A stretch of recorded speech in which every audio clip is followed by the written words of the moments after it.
Nous sommes en 1759, au bord des chutes de Montmorency. Mathilde attendait patiemment son amant. « Oh, Mathilde, quelle joie de vous revoir. » « Et moi donc, mon Louis !» Ils s'admirèrent quelques instants. Elle, dont la beauté sauvage lui donnait des allures d'Amazone, la crinière brune, lâchée au vent, le regard vif et passionné. Et lui, bien fait de sa personne, la carrure sculptée par de nombreuses activités au champ. Ils s'accordaient si bien ensemble qu'on eut peine à imaginer leur couple comme réel. On aurait presque pu les prendre pour un mirage. Des figures vivantes dans l'imagination des plus grands écrivains qui, derrière la brume de la chute d'eau, auraient placé ces deux personnages.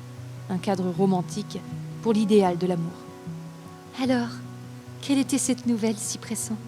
Louis esquissa un sourire avant de mettre un genou à terre. Mathilde en fit tout émotionnée et ne put contenir ses larmes de bonheur.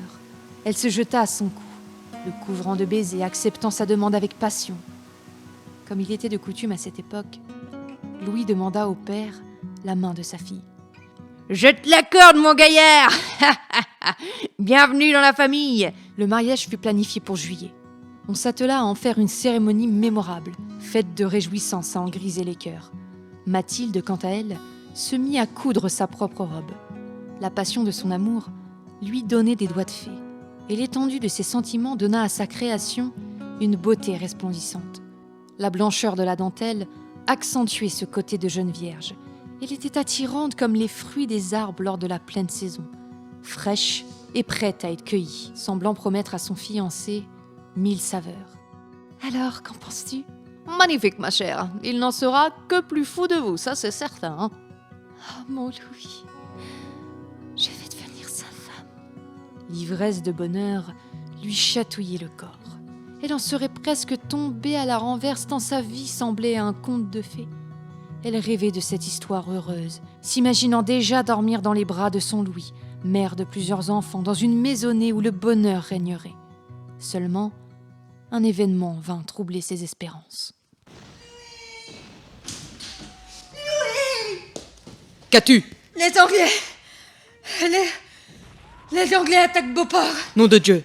Ces roast-beef ont décidé de passer à l'action alors. Mais ça fait des semaines que la rumeur court, de toute façon. Il fallait bien s'en douter qu'ils allaient finir par nous tomber dessus. Vite ! Allons chercher les armes pour prêter main forte à notre armée. Mais non ! Tu ne peux tout de même pas aller leur prêter main forte. Nous nous marions dans 4 jours. Ce ne sera l'affaire que de quelques heures. Il est de notre devoir d'aller porter secours à l'armée et de bouter ces Anglais hors de nos terres. Et si jamais il t'arrive quelque chose ? Il ne m'arrivera rien. Je te promets de revenir le plus tôt possible. Mais tu peux pas partir, mais c'est pas possible.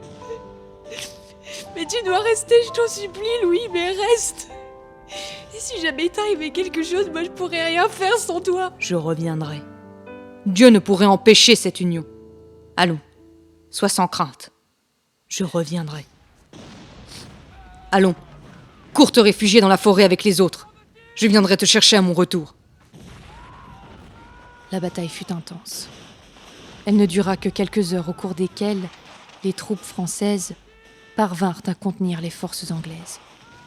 Lorsque la lutte fut terminée, les hommes revinrent trouver leurs femmes et enfants réfugiés dans la forêt. Mathilde attendait avec impatience le retour de Louis. Seulement, il ne revenait toujours pas. Elle courut jusqu'au champ de bataille afin de voir si son bien-aimé ne se trouvait pas avec les autres soldats encore sur les lieux. Elle finit par le retrouver. Son corps gisait au sol, livide, tué durant l'affrontement. Son désespoir fut tel qu'elle enfila sa robe de mariée et alla se jeter du haut des chutes, là où ils avaient coutume de se retrouver. Dès lors, en été et en automne, les habitants de la région rapportent qu'une dame blanche court sur le champ de bataille et que parfois, elle se jette même du haut des chutes.